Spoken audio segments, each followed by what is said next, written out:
इनका dead body मिला था। इनिशियल इंक्वायरी में जैसा मालूम पड़ा था कि रूम नंबर 303 में इनके पति ही ठहरे थे और ये सुबह के टाइम ये आई थी रूम पर और पति इनके बाद निकल गए थे और इनकी डेड बॉडी मिली थी। कल के टाइम में काको जहानाबाद में गजेंद्र ने सरेंडर किया है, जो अभी आपके सामने आए थे। इनिशियल इन्वेस्टिगेशन में ये मालूम पड़ा है कि 2021 में भर्ती से पूर्व लगभग 2 साल पहले 2019 में कोचिंग वगैरह के लिए जो सिपाही वो पटना आए थे और 4 साल से लमसम दोनों अलग रह रहे थे, तो बीच में दोनों के काफ़ी मनभेद वगैरह डेवलप हुए थे। समय के साथ दोनों की बातचीत भी काफ़ी कम हो गई थी और कुछ संदेह वगैरह भी उत्पन्न हुए थे, जिसके कारण दोनों के बीच में काफ़ी लड़ाइयाँ होने लगी थी और इस साल में लड़ाइयाँ काफ़ी बढ़ गई थी। तो पटना जब ये आई थी 16 तारीख को, तो भी जैसा अभियुक्त ने बताया कि उसने नहीं बताया था कि मैं पटना आ रही हूँ। तो पटना आने के बाद उसको मालूम पड़ा कि वो पटना आई है। मिलने 17 तारीख को यहाँ आया था। उन लोगों की मुलाकात भी हुई 17 तारीख को, पर उसमें भी दोनों के बीच थोड़ी लड़ाइयाँ हुई थी। तो उसी के फॉलोअप में जो अभियुक्त था उसने 2 हथियार अपने एंड से इकट्ठे किए थे, दोनों ख़रीदे थे और वो इस मोटिव से आया था कि लड़ाई होती है तो इस बार मैं उसको मार दूंगा। उसके मन में विद टाइम ये भी संदेह आ गया था कि अगर मैं इसको नहीं मारूंगा तो हो सकता है कि ये मुझे मार दे। तो दोनों हथियार लेकर वो 19 तारीख को यहाँ आता है। 19 तारीख की रात में दोनों की बातचीत होती है और वो 19 तारीख को उसको बुलाता है। 20 तारीख की सुबह वो आती है, दोनों की बातचीत होती है, दोबारा लड़ाई होती है और आक्रोश में आकर वो हथियार का प्रयोग करते हुए महिला को मार देते हैं। ये पूरा बयान उसने स्वीकार किया है और अभी वो लोग अरेस्ट हो चुके हैं।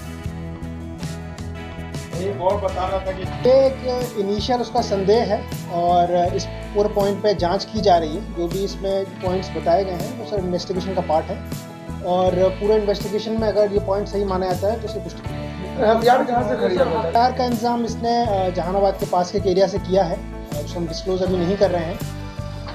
इसने बताया है और हम बहुत जल्दी इसको रिमांड पे लेकर जहाँ से इसने दोनों हथियार लिए थे वहाँ रेकी करेंगे और गिरफ्तारी करेंगे। कहाँ भागा था सर? कहाँ रहा था?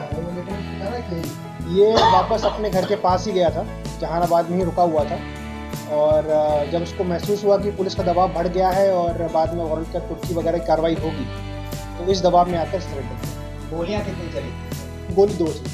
सर, पोस्टमार्टम रिपोर्ट में क्या जानकारी सामने आई है? क्या दोनों कमरे में एक साथ संबंध स्थापित हुए थे, कुछ बातचीत हुई थी? अच्छा, पोस्टमार्टम रिपोर्ट में ये नहीं आता है कि संबंध स्थापित हुए थे कि नहीं हुए थे। वो तो इनिशियल बॉडी की इन्वेस्टिगेशन में जो मिलता है, कॉज ऑफ इंजरी वगैरह, वो आता है।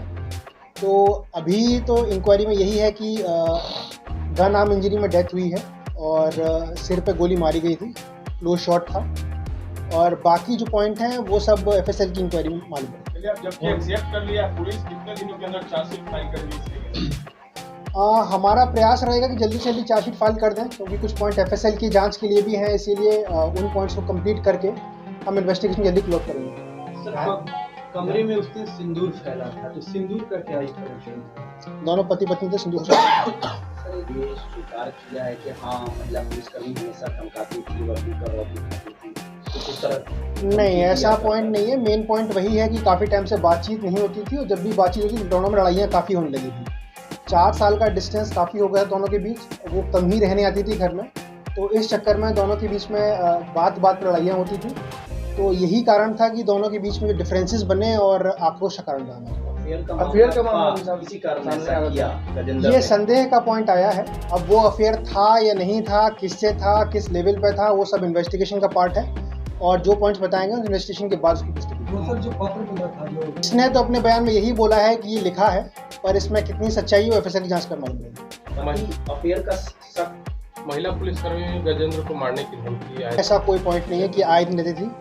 हाँ, उसको ऐसा भय था कि अगर वो नहीं मारेगा तो हो सकता है कि उसे मार दे। गजेंद्र ने ही रात में आकर होटल बुक किया 303 और अगले दिन महिला वहाँ पे आई। 17 तारीख को कहाँ मिले? ये पॉइंट इन्वेस्टिगेशन कम थी, लड़ाइयाँ थी, पर ऐसा नहीं था कि बातचीत खत्म थी। ठीक है, उसने मिलने के लिए बुलाया था और शोभा तैयार थी कि ठीक है वहाँ पे मिलते।